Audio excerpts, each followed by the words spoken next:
స్వీయ అనుభవాల సమాహార స్రవంతి 49వ భాగం. శ్వేతద్వీప వైకుంఠం 9వ భాగం. ఇది భక్తుడు దేవుడి గదిలో నిద్రావస్థలో కూడుకుపోయి ఓ కలగంటాడు. దానికి సంబంధించిన సీన్ ఇది. కళ. శ్వేతద్వీప వైకుంఠంలో చీకట్లో శ్రీహరి మాత్రమే కనిపిస్తూ, లక్ష్మీ, ఐశ్వర్యరాశి, వైకుంఠవాసి, నా ప్రియసఖి అంటూ వచ్చేసరికి వైకుంఠంలో లైట్లు వెలిగి దేదీప్యమానంగా వెలుగుతో నిండిపోగా లక్ష్మీదేవి ప్రత్యక్షమైంది. దగ్గరికి వెడుతూ శ్రీహరి, లక్ష్మీ దేవి, స్వామి వచ్చారా? అంగుళీకం తెచ్చారా? తెచ్చాను దేవి, తెచ్చాను, ఇదిగో నీ అంగుళీకము అంటూ ఇవ్వగా ఆనందంగా అందుకుని లక్ష్మి, ప్రభు, దీన్ని తస్కరించి మనకి ఎడబాటును కలిగించి మిడిసిపడ్డ జ్యేష్ఠాదేవి పీచమనగనిది. ఓసోసి జ్యేష్ఠాదేవి అంటూ ఆకాశం వైపు కోపంగా చూసింది. మబ్బుల మధ్య నుండి ఆకాశంలో జ్యేష్ఠాదేవి భయంతో వణుకుతూ ప్రత్యక్షమైంది. జిత్తులో మారి నక్క, ఎక్కడ నక్కావే అక్క, బయటకు రావే దరిద్రగొట్టు పెద్దమ్మ అంటుండగా జ్యేష్ఠాదేవి భయంతో చూస్తూ ఉండగా విజయగర్వంతో నవ్వుతూ లక్ష్మీదేవి, నా చేతికి చిక్కావే అక్క, ఇహ నీ భరతం పడతా చూడు. జ్యేష్ఠాదేవి భయపడుతోంది ఆకాశాన. కంగారుగా శ్రీహరి, దేవి దేవి ఆగ్రహించకు, నీ ఐశ్వర్యాన్ని చూసి అసూయతో అట్లు చేసింది. ఎంతైనను నీకు తోడబుట్టిన సోదరి కదా, మన్నించి విడిచిపెట్టు దేవి. స్వామి, చెయ్యని నేరానికి మిమ్మల్ని శిక్షించాను, భూలోకానికి పంపించాను, అందుకు మీరు కూడా నన్ను క్షమించాలి. దాసుడు తప్పు దండంతో సరి అన్నట్టు అంగుళీకము నీ చేతికి రావడంతో అందరి తప్పులు సరైనట్లే కదా దేవి.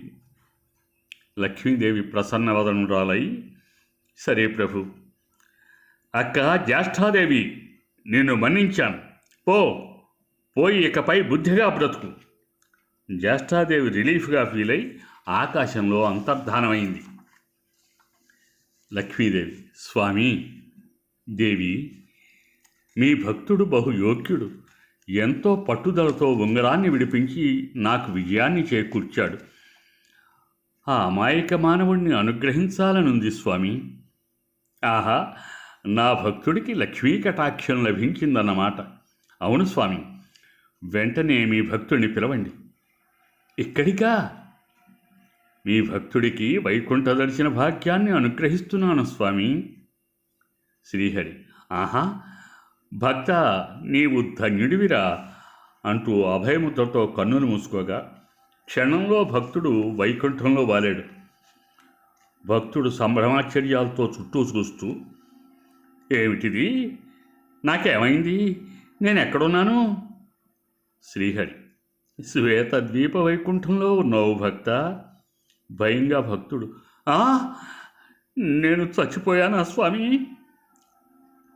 శ్రీహరి నవ్వుతూ, లేదు భక్త, బందితో వైకుంఠానికి వచ్చావు. బొందితో కైలాసం వెళ్ళిన వాళ్ళు ఉన్నారు కానీ బొందితో వైకుంఠం ఏమిటి స్వామి? శ్రీహరి, బొందితో వైకుంఠం వచ్చిన మొదటి మానవుడు నువ్వే భక్త. నిన్ను లక్ష్మీదేవి అనుగ్రహించినది. నీవు లక్ష్మీపుత్రుడవు భక్త. షాక్తో భక్తుడు అంటూ అభయహస్తంతో భక్తుని ముందు సాక్షాత్కరించిన లక్ష్మీదేవి, పుత్ర, సంభ్రమాశ్చర్యాలతో సంతోషంగా చూస్తూ భక్తుడు, హే మాతా అంటూ లక్ష్మీదేవికి సాష్టాంగ నమస్కారం చేస్తూ అతి ఉత్సాహంగా పద్యం అందుకున్నాడు.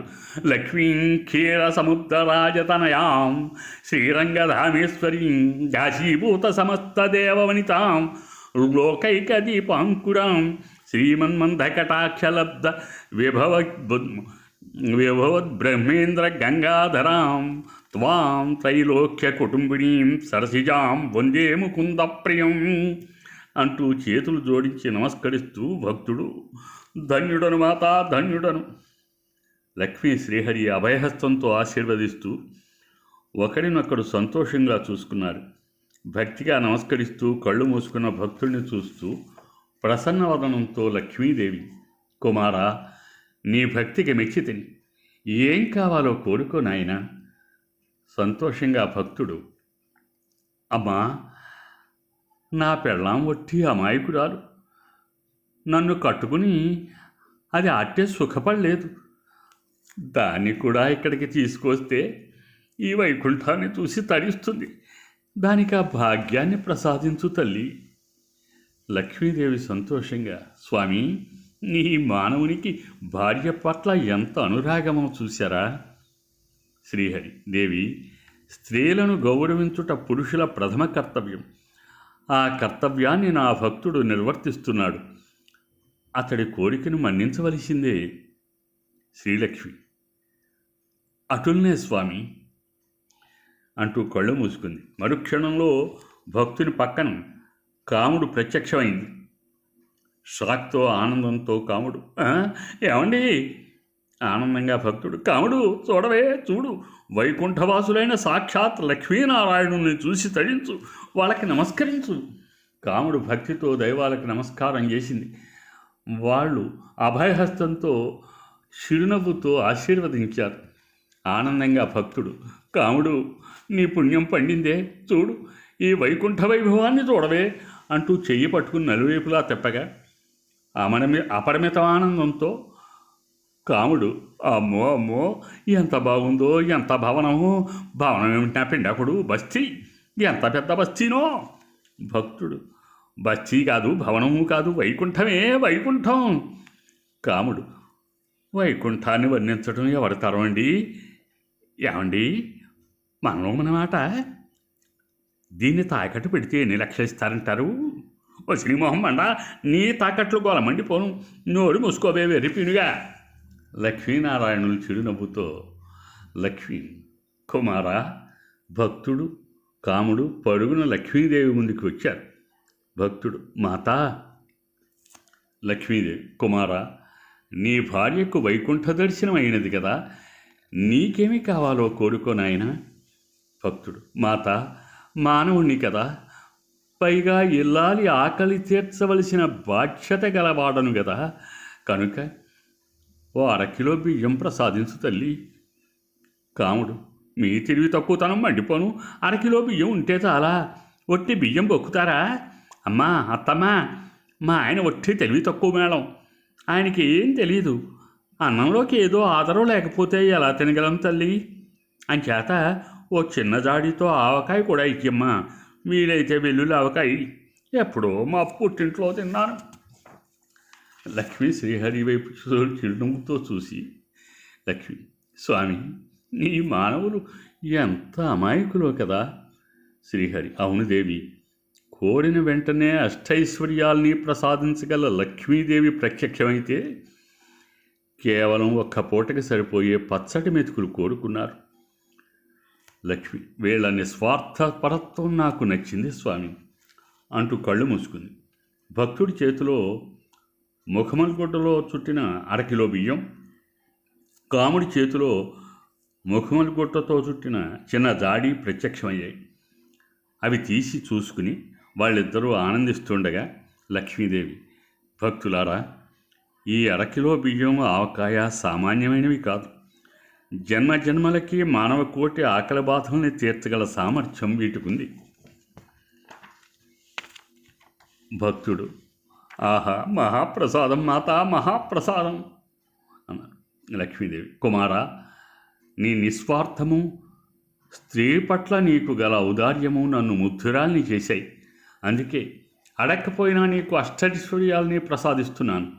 భక్తుడు భార్య వెంటనే ఖరీదైన బట్టలతో, ఆభరణాలతో జమీందారులుగా మారిపోయారు. ఒకరిని ఒకరు చూసుకుని ఆనందాబ్దిలో మునిగిపోయారు. లక్ష్మీదేవి, కుమారా, నువ్వు నీ భార్య ధన కనక వస్తు వాహనాది సర్వభోగ భాగ్యాలతో కలకాలం సుఖ సంతోషాలతో బతకండి. శ్రీహరి, తథాస్తు. ఇద్దరూ మహాప్రసాదం అన్నారు. ఆనందంగా సాష్టాంగ నమస్కారం చేయబోగా, క్షేమంగా వెళ్ళిరండి అంది లక్ష్మీదేవి. ఇద్దరూ దిడీలను అంతర్ధానమయ్యారు.